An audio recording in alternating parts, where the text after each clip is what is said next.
C'est une démarche d'ampleur au cours de laquelle nous avons voulu tenir 8 débats publics sur tous les territoires.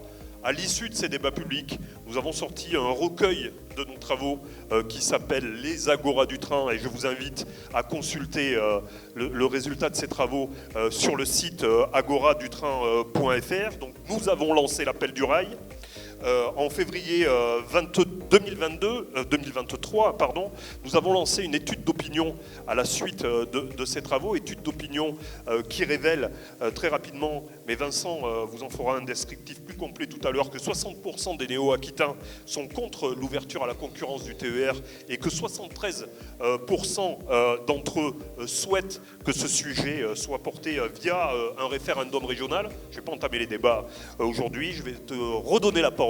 Vincent, tu vas nous présenter peut-être les intervenants, l'ensemble des présents, que je remercie également. Et je te passe la parole, merci. Une étude très récente qui a été réalisée fin janvier 2023 par Cluster 17. Vous avez toute la méthodologie sur l'étude, mais elle est assez conséquente avec plusieurs milliers de personnes interviewées selon les séquences que vous connaissez tous. Et en fait, on leur a posé la question très ingénue, est-ce que l'ouverture à la concurrence au global est une bonne ou une mauvaise chose, en passant 4 secteurs en revue, la fourniture d'électricité, les télécommunications, la fourniture de gaz et la poste. 29% pour la fourniture d'électricité, 28% pour la fourniture de gaz, 35% pour la poste.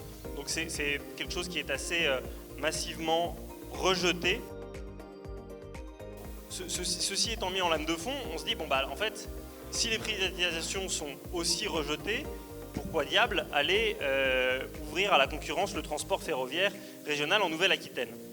Vous avez 70% des gens qui se disent très mal informés. Et la raison de cette mobilisation, c'est pour faire pression évidemment sur le conseil régional en disant si vous êtes si sûr de votre coup, si vous êtes certain que c'est une bonne chose, faites voter les gens. Et si vous avez une immense majorité des gens qui pensent qu'effectivement il faut ouvrir à la concurrence, soit. Mais si jamais les résultats étaient les mêmes, à savoir 73-27, il est des moments où il faut savoir écouter les mouvements qui sont extrêmement majoritaires. Et ce disant, je ne fais évidemment aucune référence à une actualité politique connexe.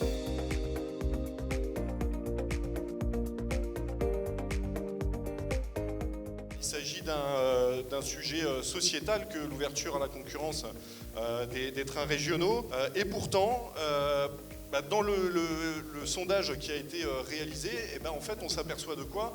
On s'aperçoit qu'il y a parfois des manques d'informations, des contre-vérités qui sont données. Ça m'inquiète un peu plus quand ces contre-vérités elles sont assénées par le conseil régional. Je fais référence à un article dans Sud-Ouest par le président de région qui considère que l'ouverture à la concurrence est inéluctable. Ben non, c'est pas vrai.